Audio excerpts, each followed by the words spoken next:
ಪರೀಕ್ಷನ್ ಮಹಾರಾಜರು ಶುಕಮುನಿಗಳ ಬಳಿ ಭಗವಂತನ ಅವತಾರಗಳ ಚರಿತ್ರೆಯನ್ನು ಕೇಳ್ತಾ ಇದ್ದಾರೆ. ಪರಮಾತ್ಮ ವಾಮನ ಅವತಾರ ಮಾಡಿ ಪುಟ್ಟ ಬ್ರಹ್ಮಚಾರಿಯಾಗಿ ಬಲಿಚಕ್ರವರ್ತಿಯ ಯಾಗಶಾಲೆಗೆ ಹೋಗಿ 3 ಹೆಜ್ಜೆ ಭೂಮಿಯನ್ನು ಬೇಡ್ತಾನೆ. ಅವನು ಬೇಕಾದ್ದು ಕೊಡಲಿಕ್ಕೆ ತಯಾರಿದ್ದ ಬಲಿಚಕ್ರವರ್ತಿ. ಏನು ಬೇಕು ಕೇಳು, ಬೇಕಾದ್ದು ಕೊಡ್ತೇನೆ ಅಂತಾನೆ. ಗಾಂ ಕಾಂಚನಂ ಗುಣಬದ್ಧಾಮೃಷ್ಟಂ ತಥಾನ್ನ ಪೇಯಂ ಉತವಾ ವಿಪ್ರಕನ್ಯಾಂ ಗ್ರಾಮಾನ್ ಸಮೃದ್ಧಾಂ ಸ್ತುರಗಾನ್ ಗಜಾನ್ ವಾ ರಥಾಂಸ್ತಥಾರ್ಹತ್ತಮ ಸಂಪ್ರತೀಚ್ಛಾ. ಬಲಿಚಕ್ರವರ್ತಿ ಒಂದು ಪಟ್ಟಿಯನ್ನೇ ಮುಂದಿಡ್ತಾನೆ. ಗೋದಾನ ಬೇಕಾ, ಭೂದಾನ ಬೇಕಾ, ಗ್ರಾಮಗಳ ದಾನ ಬೇಕಾ, ಕುದುರೆ ದಾನ ಬೇಕಾ, ಆನೆ ದಾನ ಬೇಕಾ, ಯಾವುದು ಬೇಕು ಹೇಳು ನಿನಗೆ, ಏನು ನೀ ಕೇಳಿದ್ದು ಕೊಡ್ತೇನೆ. ನಿನ್ನಂಥ ಸಲ್ಲಕ್ಷಣ ಬ್ರಹ್ಮಚಾರಿಯನ್ನು ನಾನು ಇದುವರೆಗೂ ನೋಡಿಲ್ಲ. ಅಷ್ಟು ಮೋಹಗೊಂಡು ಬಿಟ್ಟ ಬಲಿಚಕ್ರವರ್ತಿ.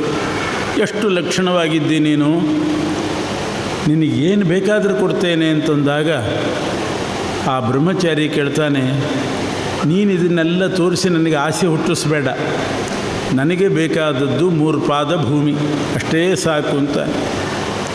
ಇವನಿಗೆ ನಿರಾಶೆ ಆಯಿತು ಬಲಿಚಕ್ರವರ್ತಿಗೆ. 3 ಪಾದದಷ್ಟು ಭೂಮಿ ತಗೊಂಡು ಏನು ಮಾಡಲಿಕ್ಕೆ ಸಾಧ್ಯ? ತಸ್ಮಾತ್ ವೃತ್ತಿಕರೀಂ ಭೂಮಿಂ ಯಥಾ ಕಾಮಂ ಪ್ರಯಚ್ಛಭೋ. ಬದುಕಲಿಕ್ಕೆ ಬೇಕಾದಷ್ಟು 3 ಎಕರೆನಾದರೂ ಕೇಳು, ಕೃಷಿ ಮಾಡಿಕೊಂಡು ಬದುಕಬಹುದು. 3 ಪಾದ ಯಾವುದಕ್ಕೆ ಸಾಕಾಗ್ತದೆ? ಇಲ್ಲ, ನೀನು 3 ಎಕರೆ ಕೊಡ್ತೇನೆ ಅಂತಂದರೆ 3 ಲೋಕ ಕೇಳಬೇಕು ಅಂತ ಆಸೆ ಹುಟ್ಟುತ್ತದೆ. ನೀನಾಗಿ ನೀನು ಆಸೆ ಹುಟ್ಟಿಸ್ಬೇಡ. 3 ಲೋಕ ಕೊಟ್ಟರೂ ಕೂಡ ಸಾಕಾಗೋದಿಲ್ಲ ಅನ್ನುವಷ್ಟು ಆಸೆ ಬರ್ತದೆ. ನನಗೆ 3 ಪಾದ ಸಾಕು ಅಂತ ಹಠ ಹಿಡ್ದ. ಶುಕ್ರಾಚಾರ್ಯನ ಕರೀತಾನೆ ಬಲಿಚಕ್ರವರ್ತಿ, ಸಂಕಲ್ಪ ಮಾಡಿಸ್ರಿ ಅಂತ. ಆಗ ಶುಕ್ರಾಚಾರ್ಯಗೆ ಹೊಳಿತು. ಶುಕ್ರಾಚಾರ್ಯರು ಹೇಳ್ತಾರೆ, ಏಷ ವೈರೋಚನೆ ಸಾಕ್ಷಾತ್ ಭಗವಾನ್ ವಿಷ್ಣುರವ್ಯಯ ಕಶ್ಯಪಾತ್ ಅದಿತೇರ್ಜಾತೋ ದೇವಾನಾಂ ಕಾರ್ಯಸಾಧಕ. ಬಲಿಚಕ್ರವರ್ತಿ ದುಡುಕಬೇಡ, ದಾನ ಮಾಡಬೇಡ, ತಡೆಯೋದು ಶುಕ್ರಾಚಾರ್ಯ. ದಾನ ಮಾಡಬೇಡ. ಇವನಿಗಿರೋದು 2 ಪಾದ, 3 ಪಾದ ಭೂಮಿ, 3 ಪಾದ ಭೂಮಿ ಅಂತ ಹಠ ಹಿಡಿದಿದ್ದಾನೆ. ಅದನ್ನು ನೋಡಿದರೆ ನನಗೆ 3 ಲೋಕ ಕಸ್ಕೊಳ್ತಾನೋ ಏನೋ ಅಂತ ಅನ್ನಿಸ್ತಾ ಇದೆ. 3 ಪಾದದ ನೆಪದಿಂದ 3 ಲೋಕ ಕಬಳಿಸಿದರೆ ಏನು ಮಾಡ್ತೀನಿ ನೀನು? ಅದರಿಂದ ಹಾಗೆಲ್ಲ ಕೊಡಲಿಕ್ಕೆ ಹೋಗಬೇಡ ನೀನು. ಶುಕ್ರಾಚಾರ್ಯರು ಬೇಕಾದಷ್ಟು ಬುದ್ಧಿವಾದ ಹೇಳಿದರು, ಕೇಳಲಿಲ್ಲ. ಬಲಿಚಕ್ರವರ್ತಿ ಕೇಳಲಿಲ್ಲ. ಮಾತು ಕೊಟ್ಟಾಗಿದೆ, ಮಣೆ ಮೇಲೆ ಕೂಡಿಸಿ ಆಗಿದೆ, ಪಾದ ಪ್ರಕ್ಷಾಲನೆ ಮಾಡಿ ಆಗಿದೆ. ಏನು ಬೇಕೋ ಕೇಳೋ ಕೊಡ್ತೀನಿ ಅಂತ ಹೇಳಿದ್ದೀನಿ. ಈಗ ನಾನು ನಿನಗೆ ಕೊಡೋದಿಲ್ಲ ಅಂತ ಎಬ್ಬಿಸಿ ಕಳಿಸಿದರೆ ಮರ್ಯಾದೆ ಹೋಗ್ತದೆ. ಆದ್ದರಿಂದ 3 ಲೋಕ ಕಸ್ಕೊಂಡ್ರೂ ಪರವಾಗಿಲ್ಲ, ನಾನು ಕೊಟ್ಟೇ ಕೊಡ್ತೇನೆ ಅಂತ ಛಲಕ್ಕೆ ಬಿದ್ದು ದಾನ ಮಾಡಿದ. ಇದು ರಾಜಸ ದಾನ. ಅದಕ್ಕೆ ಸರಿಯಾಗಿ ಪರಮಾತ್ಮ ಅವನ ದಾನವನ್ನು ತಗೊಳ್ಳುವ ನೆಪ ಮಾಡಿ 3 ಲೋಕವನ್ನೇ ಆಕ್ರಮಿಸಿಬಿಟ್ಟ. ಕ್ಷಿತಿಂ ಪದೈಕೇನ ಬಲೇರ್ವಿಚಕ್ರಮೇ ನಭಶರೀರೇಣ ದಿಶಶ್ಚ ಬಾಹುಭಿಃ ಪದಂ ತೃತೀಯಂ ಕ್ರಮತಸ್ತ್ರಿವಿಷ್ಟಪಂ ಪದಂ ದ್ವಿತೀಯಂ ಕ್ರಮತಸ್ತ್ರಿವಿಷ್ಟಪಂ ನ ವೈ ತೃತೀಯಾಯ ತದೀಯಮಣ್ವಪಿ. 1 ಪಾದದಿಂದ ಭೂಮಿಯನ್ನು ಆಕ್ರಮಿಸಿದ, ಇನ್ನೊಂದು ಪಾದದಿಂದ ಅಂತರಿಕ್ಷ ಆಕ್ರಮಿಸಿದ, 3ನೇದಕ್ಕೆ ಜಾಗವೇ ಇಲ್ಲ. ಬಲಿಚಕ್ರವರ್ತಿಯನ್ನು ಬಂಧನ ಮಾಡಿ ಕೊಟ್ಟುಬಿಡ್ತೇನೆ, ಹಾಳಾಗಿ ಹೋಗಲಿ ಅಂತ ಛಲಕ್ಕೆ ಬಿದ್ದು ದಾನ ಮಾಡಿದೆಯಲ್ಲ, ನೀರು ಬಿಟ್ಟು ಸಂಕಲ್ಪ ಮಾಡಿ ಇನ್ನೊಂದು ಪಾದಕ್ಕೆ ಭೂಮಿ ಕೊಡು ಅಂತಾನೆ.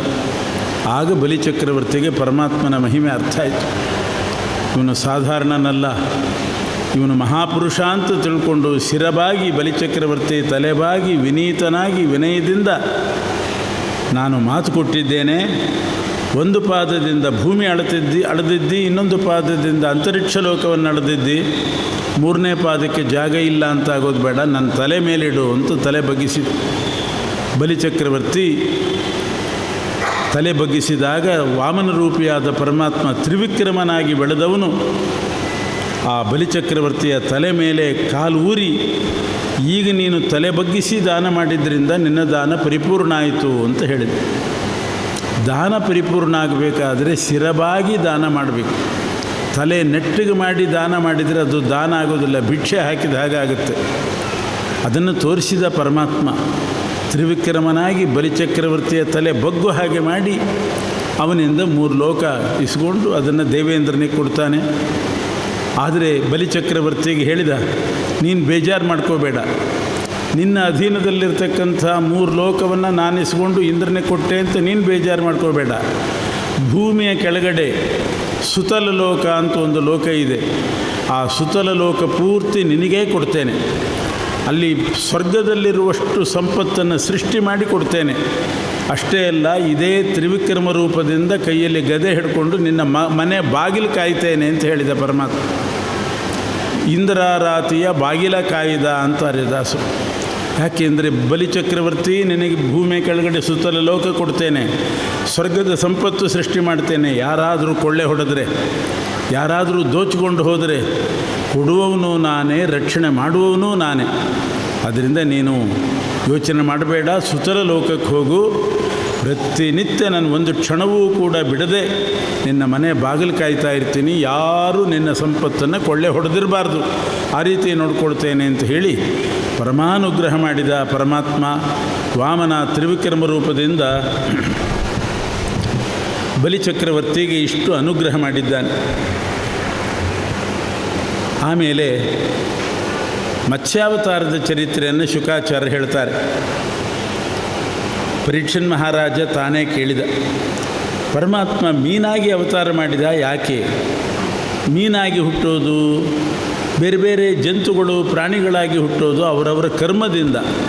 ಭಗವಂತನಿಗೇನು ಕರ್ಮ, ಅವನಿಗೆ ಯಾವ ಕರ್ಮ ಇದೆ, ಪಾಪಕರ್ಮ, ಅವನು ಯಾಕೆ ಮೀನಾಗಿ ಹುಟ್ಟಬೇಕಾಯಿತು? ಅದಕ್ಕೆ ಶುಕಾಚಾರ್ಯ ಹೇಳ್ತಾರೆ, ಪರಮಾತ್ಮನ ಮತ್ಸ್ಯಾವತಾರ ಅಂದರೆ ಜುಗುಪ್ಸೆ ಪಡುವಂಥದ್ದಲ್ಲ. ಸಕ್ಕರೆ ಅಚ್ಚಿನಿಂದ ಗೊಂಬೆಗಳನ್ನು ಮಾಡಿದರೆ ಎಲ್ಲ ಗೊಂಬೆನೂ ಸಿಹಿನೇ ಅಂದ ಪರಮಾತ್ಮನ ನರಸಿಂಹಾವತಾರ ಆಗಲಿ, ಮತ್ಸ್ಯ ಆಗಲಿ, ಕೂರ್ಮ ಆಗಲಿ ಎಲ್ಲವೂ ಕೂಡ ಜ್ಞಾನಾನಂದಮಯ, ಯಾವುದು ಜುಗುಪ್ಸೆ ಪಡುವಂಥದ್ದಲ್ಲ. ಕೆಲವು ಮತ್ಸ್ಯ ಜೀವರು ಅಂತಿದ್ದಾರೆ, ಕೆಲವರು ಕೂರ್ಮ ಜೀವರು ಅಂತಿದ್ದಾರೆ. ಅವರವರಿಗೆ ಬಿಂಬರೂಪ ನಾನು ಹಾಗೇ ಇರ್ತೇನೆ ಅಂತ ತೋರಿಸಲಿಕ್ಕೆ ಮತ್ಸ್ಯನಾಗಿ ಅವತಾರ ಮಾಡಿದ. ಸತ್ಯವ್ರತ ಅಂತ ಒಬ್ಬ ರಾಜರ್ಷಿ ಇದ್ದ 6ನೇ ಮನ್ವಂತರದಲ್ಲಿ. ಘೃತಮಾಲಾ ನದಿಗೆ ಆಹ್ನಿಕ ಮಾಡಲಿಕ್ಕೆ ಹೋಗಿದ್ದ, ಸಾಯಂ ಸಂಧ್ಯಾ ವಂದನೆಗೆ ಹೋಗಿದ್ದ. ಅರ್ಘ್ಯ ಪ್ರದಾನ ಮಾಡಬೇಕು ಅಂತ ಒಂದು ಬೊಗಸೆ ನೀರು ತೆಗೆದ. ಪುಟ್ಟ ಮೀನು ಬಂತು, ಅರ್ಘ್ಯ ಕೊಡುವ ನೀರಿನಲ್ಲಿ ಮೀನು ಬಂತು. ಇದು ಮೀನು ಬಂತು ಅಂತ ಅದನ್ನು ನೀರಿಗೆ ಹಾಕಿದ. ನೀರಿಗೆ ಹಾಕಿದ ಕೂಡಲೇ ಆ ಬೊಗಸೆಗೆ ಬಂದ ಮೀನು ಮಾತಾಡಲಿಕ್ಕೆ ಶುರು ಮಾಡಿತು. ರಾಜ, ನಾನು ಇಲ್ಲಿ ಭಯಪಟ್ಟು ನಿನ್ನ ಕೈ ಸೇರಿದ್ದೇನೆ, ಅರಮನೆ ಕರ್ಕೊಂಡು ಹೋಗು ನನ್ನನ್ನು, ಇಲ್ಲಿ ದೊಡ್ಡ ದೊಡ್ಡ ತಿಮಿಂಗಿಲಗಳೆಲ್ಲ ಇದ್ದಾವೆ, ಇವುಗಳಿಗೆ ನಾನು ಭಯಪಟ್ಟಿದ್ದೇನೆ, ನನ್ನನ್ನು ಕರ್ಕೊಂಡು ಹೋಗು. ಆಗ ಮತ್ತೆ ಆ ಮೀನನ್ನು ಕಮಂಡಲಿಗೆ ಹಾಕಿ ಮನೆಗೆ ತಂದ. ಒಂದೊಂದು ದಿವಸಕ್ಕೆ ಅದು ಅದ್ಭುತವಾಗಿ ಬೆಳೀಲಿಕ್ಕೆ ಶುರು ಮಾಡಿತು. 1 ವಾರದಲ್ಲಿ 1,00,000 ಯೋಜನ ವಿಸ್ತಾರವಾಗಿ ಬೆಳೀತು. ಅದಕ್ಕೆ ಯಾವ ಕೊಳಗೆ ಇಟ್ಟರು, ದೊಡ್ಡ ಡ್ರಮ್ ಇಟ್ಟರು, ಏನಿಟ್ಟರೂ ಸಾಕಾಗಲಿಲ್ಲ. ಕೊನೆಗೆ ಆ ಸತ್ಯವ್ರತ ರಾಜ 1,00,000 ಯೋಜನ ವಿಸ್ತಾರವಾಗಿ ಬೆಳೆದ ಮೀನನ್ನು ತಂದು ಸಮುದ್ರಕ್ಕೆ ಬಿಟ್ಟ. ಆವಾಗ ಕೇಳಿದೆ, ಯಾರು ನೀನು ಅಂತ ಕೇಳ್ತಾನೆ. ಪುಟ್ಟ ಮೀನಾಗಿ ಅಣೋರಣೀಯನಾಗಿ ನನ್ನ ಕೈಗೆ ಬಂದು ಮಹತೋ ಮಹೀಯನಾಗಿ ಬೆಳೆದಿದ್ದಿ. ಇದನ್ನೇ ಭಗವಂತನ ಮಹಿಮೆ ಹೇಳ್ತಾರೆ, ಅಣೋರಣೀಯಾನ್ ಮಹತೋ ಮಹೀಯಾನ್. ಅಣೋರಣೀಯನಾಗಿ ಬಂದು ಮಹತೋ ಮಹೀಯನಾಗಿ ನನಗೆ ಗೋಚರನಾಗಿದ್ದಿ, ಯಾರು ನೀನು ಅಂತ ಕೇಳಿದರೆ, ಮತ್ಸ್ಯಾವತಾರ ತಾಳಿದ ಪರಮಾತ್ಮ ನಾನು. ಇನ್ನು 7 ದಿವಸಕ್ಕೆ 6ನೇ ಮನ್ವಂತರ ಪ್ರಳಯ ಬರ್ತದೆ. ಎಲ್ಲ ಕಡೆ ಮಳೆ ಬಂದು ಏಕಾರ್ಣವ ಎಲ್ಲ ಸಮುದ್ರ ಆಗಿಬಿಡ್ತದೆ. ಆವಾಗ ನಾನು ಪುನಃ ಇದೇ ರೂಪದಿಂದ, ಮತ್ಸ್ಯ ರೂಪದಿಂದ ಬರ್ತೇನೆ. ಒಂದು ದೋಣಿ ಇರ್ತದೆ, ನನ್ನ ಒಂದು ಕೋಡಿರ್ತದೆ ನನಗೆ. ಆ ಕೋಡಿಗೆ ದೋಣಿಯನ್ನು ಕಟ್ಟಿ ಹಾಕಿ ನೀನು ದೋಣಿಯಲ್ಲಿ ಕೂತ್ಕೋ, ನಿನಗೆ ತತ್ವೋಪದೇಶ ಮಾಡ್ತೇನೆ, ಪ್ರಳಯ ಕಾಲದಲ್ಲಿ ನನ್ನ ರಕ್ಷಣೆ ಮಾಡ್ತೇನೆ ಅಂತ ಹೇಳಿ ಹೋಯಿತು ಮೀನು. ಆಮೇಲೆ ಪ್ರಳಯ ಬಂತು, ಎಲ್ಲ ಕಡೆ ಸಮುದ್ರ ಆಯಿತು, ಮತ್ಸ್ಯರೂಪಿ ಪರಮಾತ್ಮ ಬಂದ, ಒಂದು ದೋಣಿಯೂ ಬಂತು. ಅದನ್ನು ಮತ್ಸ್ಯನ ತಲೆಯ ಕೋಡಿಗೆ ಕಟ್ಟಿ ಹಾಕಿ ಸತ್ಯವ್ರತ ದೋಣಿಯಲ್ಲಿ ಕೂತ. ಪ್ರಳಯ ಕಾಲ ಮುಗಿಯುವವರೆಗೆ ಆ ಮತ್ಸ್ಯರೂಪಿ ಪರಮಾತ್ಮ ಸತ್ಯವ್ರತನಿಗೆ ಮತ್ಸ್ಯ ಪುರಾಣವನ್ನು ಹೇಳಿದ. ಅವನು ತತ್ವ ಹೇಳಿದ, ಅದೇ ಮತ್ಸ್ಯ ಪುರಾಣ ಅಂತ ಪ್ರಸಿದ್ಧವಾಯಿತು. ಇದು ಮತ್ಸ್ಯಾವತಾರ. ಇದು ಸಾಧಾರಣ ಮೀನಲ್ಲ. ಅದೇ ಚತುರ್ಮುಖ ಬ್ರಹ್ಮದೇವರಿಗೆ ವೇದೋಪದೇಶ ಮಾಡಿದ್ದೂ ಕೂಡ ಇದೇ ಮೀನೆ. ಇಂಥ ಅದ್ಭುತವಾದ ಮತ್ಸ್ಯಾವತಾರವನ್ನು ವರ್ಣಿಸಿದರು. ಇದಾದ ಮೇಲೆ ಸೂರ್ಯವಂಶ ಚಂದ್ರವಂಶದಲ್ಲಿ ಬಂದಿರತಕ್ಕಂಥ ಅನೇಕ ರಾಜರ್ಷಿಗಳ ಕಥೆಯನ್ನು ಕೇಳ್ತಾನೆ ಪರೀಕ್ಷಿತ ರಾಜ. ಎರಡೂ ವಂಶ ಬಹಳ ದೊಡ್ಡದು. ಶುಕಾಚಾರ್ಯ ಹೇಳ್ತಾರೆ, ಸೂರ್ಯವಂಶ ಎಷ್ಟು ವಿಸ್ತಾರವಾಗಿದೆ, ಎಷ್ಟು ರಾಜರ್ಷಿಗಳು ಬಂದಿದ್ದಾರೆ, ಚಂದ್ರವಂಶದಲ್ಲಿ ಎಷ್ಟು ರಾಜರ್ಷಿಗಳು ಹುಟ್ಟಿದ್ದಾರೆ, ಅವರದ್ದೆಲ್ಲ ಚರಿತ್ರೆ ಹೇಳ್ತಾ ಹೋದರೆ ನಶಕ್ಯತೆ ವಿಸ್ತರತೋ ವಕ್ತುಂ ವರ್ಷ ಶತೈರಪಿ, 100 ವರ್ಷ ಹೇಳಿದರೂ ಕೂಡ ಮುಗಿಯೋದಿಲ್ಲ. ಕೆಲವು ರಾಜರ್ಷಿಗಳ ಚರಿತ್ರೆ ಹೇಳ್ತೇನೆ ಅಂತ ಪ್ರಾರಂಭಿಸಿದರು. ಆ ಸೂರ್ಯವಂಶದಲ್ಲಿ, ಸೂರ್ಯವಂಶ ಅಂದರೆ ಹೀಗೆ, ಪರಮಾತ್ಮನ ಮಕ್ಕಳು ಬ್ರಹ್ಮದೇವರು, ಬ್ರಹ್ಮದೇವರ ಮಕ್ಕಳು ಮರೀಚ ಋಷಿಗಳು, ಮರೀಚ ಋಷಿಗಳ ಮಗ ಕಶ್ಯಪ, ಕಶ್ಯಪರ ಮಕ್ಕಳೇ ವಿವಸ್ವಾನ್ ಅಂತ. ಆ ವಿವಸ್ವಂತನ ಮಗನೇ ವೈವಸ್ವತಮನು. ವಿವಸ್ವಾನಿಗೆ ಸೂರ್ಯ ಅಂತ ಕರೀತಾರೆ, ಅವನ ಮಗ ವೈವಸ್ವತಮನು. ಅವನಿಗೆ ಶ್ರಾದ್ದ ದೇವ ಅಂತ ಹೆಸರು. ವಿಶೇಷವಾಗಿ ಶ್ರಾದ್ದ ಕರ್ಮಗಳನ್ನು ನೋಡ್ಕೋತಾ ಇದ್ದಂತೆ. ಶ್ರಾದ್ದ ಚೆನ್ನಾಗಿ ಮಾಡಬೇಕು. ಶ್ರಾದ್ದದಲ್ಲೇನಾದರೂ ಹೆಚ್ಚು ಕಡಿಮೆ ಆಯಿತು, ವ್ಯತ್ಯಾಸ ಆಯಿತು ಅಂದರೆ ಪಿತೃದೇವತೆಗಳಿಗೆ ಕೋಪ ಬರ್ತದೆ. ಆದ್ದರಿಂದ ಅವನು ಶ್ರಾದ್ದ ದೇವನಾಗಿ ಎಲ್ಲರೂ ಕೂಡ ಶ್ರದ್ಧೆಯಿಂದ ಶ್ರಾದ್ದ ಮಾಡುವ ಹಾಗೆ ನೋಡ್ಕೊಳ್ತಾ ಇದ್ದ. ಆ ಶ್ರಾದ್ದ ದೇವನನ್ನೇ ವೈವಸ್ವತಮನು ಅಂತ ಕರೀತಾರೆ. ಅವನ ವೈವಸ್ವತಮನುವಿನ ಮಗ ಇಕ್ಷ್ವಾಕು ಮಹಾರಾಜ. ಇಕ್ಷ್ವಾಕು ಮಹಾರಾಜನ ಮಗ ವಿಕುಕ್ಷಿ. ಅವನೂ ಕೂಡ, ಇಕ್ಷ್ವಾಕು ಮಹಾರಾಜನಿಗೂ ಶ್ರಾದ್ದ ಕರ್ಮದಲ್ಲಿ ಬಹಳ ಆಸಕ್ತಿ. ಒಮ್ಮೆ ಶ್ರಾದ್ದ ದಿವಸ ಬಂದಾಗ ಇಕ್ಷ್ವಾಕು ಮಹಾರಾಜ ತನ್ನ ಮಗ ವಿಕುಕ್ಷಿಗೆ ಹೇಳ್ತಾನೆ, ಕಾಡಿಗೆ ಹೋಗಿ ಪ್ರಾಣಿಗಳನ್ನು ಬೇಟೆಯಾಡಿ ಮಾಂಸ ತಗೊಂಡು ಬಾ ಅಂತ. ಆಗಿನ ಕಾಲದಲ್ಲಿ ಮಾಂಸ ಬಳಸ್ತಾ ಇದ್ದರು ಶ್ರಾದ್ದದ ದಿವಸ, ಅದು ಕೆಲವು ಪ್ರಾಣಿಗಳದ್ದು ಮಾತ್ರ. ಈಗ ಮಾಂಸ ನಿಷಿದ್ಧ. ಮಾಂಸದ ಬದಲು ಮಾಷ ಅಂದರೆ ಉದ್ದನ್ನು ಬಳಸ್ತಾರೆ. ಮಾಂಸ ತೊಗೊಂಡು ಬಾ ಅಂತ ಹೇಳಿದಾಗ ಅವನು ಮಾಂಸ ತೊಗೊಂಡು ಬಂದ, ಬೇಟೆಯಾಡಿ ತೊಗೊಂಡು ಬರುವಾಗ ದಾರಿಯಲ್ಲಿ ಹಸಿವಾಯಿತು ಅಂತ ಸ್ವಲ್ಪ ತಿಂದು ತಂದಿಟ್ಟ. ವಸಿಷ್ಠ ಋಷಿಗಳು ಪುರೋಹಿತರು ನೋಡಿದರು, ರಾಜ ಇಕ್ಷ್ವಾಕು ಮಹಾರಾಜ, ಈ ಮಾಂಸ ಯಾರೋ ತಿಂದು ತಂದ ಹಾಗಿದೆ, ಇದು ಪರಿಶುದ್ಧವಾಗಿಲ್ಲ, ಪಿತೃದೇವತೆಗಳಿಗಿಂಥದ್ದನ್ನು ನೈವೇದ್ಯ ಮಾಡಬಾರ್ದು, ಇದು ಭುಕ್ತೋಚ್ಛಿಷ್ಟ, ಇದು ತಿಂದು ಉಳಿದದ್ದನ್ನು ತಂದಿಟ್ಟಿದ್ದಾರೆ. ಒಂದು ಬಾಳೆಹಣ್ಣು ತೊಗೊಂಡು ಬಾ ದೇವ್ರ ನೈವೇದ್ಯಕ್ಕೆ ಅಂದರೆ ಅರ್ಧ ಬಾಯಿಗೆ ಹಾಕ್ಕೊಂಡು ಅರ್ಧ ತಂದಿಟ್ಟರೆ ಹೇಗೆ? ಆ ರೀತಿ ಆಯ್ತಿದು ಅಂತಂದಾಗ ಸಿಟ್ಟು ಬಂದು ಇಕ್ಷ್ವಾಕು ಮಹಾರಾಜ ವಿಕುಕ್ಷಿಯನ್ನು ದೇಶದಿಂದ ಹೊರಗೆ ಹಾಕಿದ್ನಂತೆ. ಅಷ್ಟು ಶ್ರಾದ್ದದಲ್ಲಿ ಶ್ರದ್ಧೆ ಉಳ್ಳವನು ಅವನು. ವಿಕುಕ್ಷಿಗೆ ಆಮೇಲೆ ಪ್ರವೇಶವೇ ಇಲ್ಲ. ಇಕ್ಷ್ವಾಕು ಮಹಾರಾಜನ ಮರಣ ಆದಮೇಲೆ ವಿಕುಕ್ಷಿ ಬಂದವನು. ಅಲ್ಲಿವರೆಗೆ ಅವನಿಗೆ ರಾಜ್ಯದಲ್ಲಿ ಅವಕಾಶ ಕೊಡಲಿಲ್ಲ. ಎಲ್ಲಿ ಕಾಡಿನಲ್ಲಿದ್ದನೋ ಏನೋ, ಇಷ್ಟು ಶ್ರಾದ್ದದಲ್ಲಿ ಶ್ರದ್ಧೆ ಇಟ್ಕೊಂಡವನು ಇಕ್ಷ್ವಾಕು ಮಹಾರಾಜ. ಶ್ರಾದ್ದ ದೇವನೂ ಅಷ್ಟೆ. ಪುರಾಣಗಳಲ್ಲಿ ಶ್ರಾದ್ದದ ಬಗ್ಗೆ ಬಹಳಷ್ಟು ಹೇಳಿದ್ದಾರೆ. ಶ್ರಾದ್ಧೇ ತ್ರೀಣಿ ಪ್ರಶಂಸಂತಿ ಶೌಚ ಮಕ್ರೋಧ ಮತ್ವರಾಂ. ಶ್ರಾದ್ದದಲ್ಲಿ 3 ತಪ್ಪದೇ ಪಾಲಿಸಬೇಕು.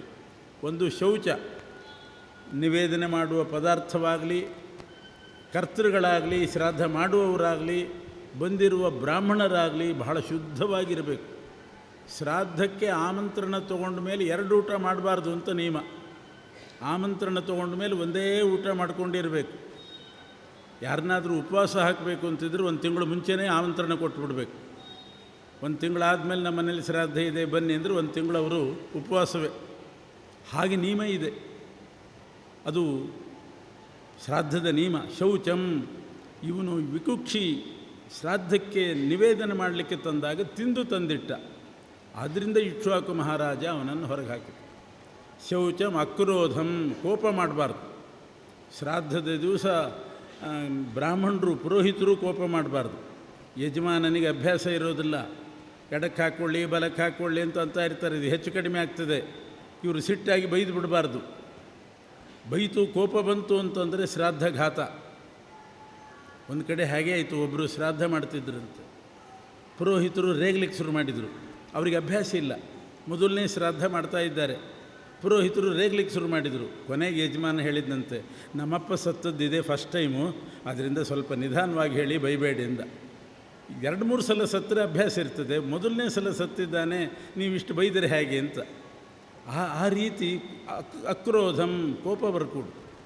ಅತ್ವರಾಮ್, ಗಡಿಬಿಡಿ ಮಾಡಬಾರ್ದು. ಶ್ರಾದ್ದದ ದಿವಸ ಅವಸರ ಮಾಡಬಾರ್ದು, ನಿಧಾನವಾಗಿ ಮಾಡಬೇಕು. ಶೌಚ ತಪ್ಪಿದ್ದಕ್ಕೆ ಈ ವಿಕುಕ್ಷೆಯನ್ನು ಇಕ್ಷ್ವಾಕು ರಾಜ ಮನೆಯಿಂದ ಹೊರಗೆ ಹಾಕಿದ. ಇವೆಲ್ಲ ಶ್ರಾದ್ದದ ಮಹಿಮೆಯಲ್ಲಿ ಬರ್ತದೆ.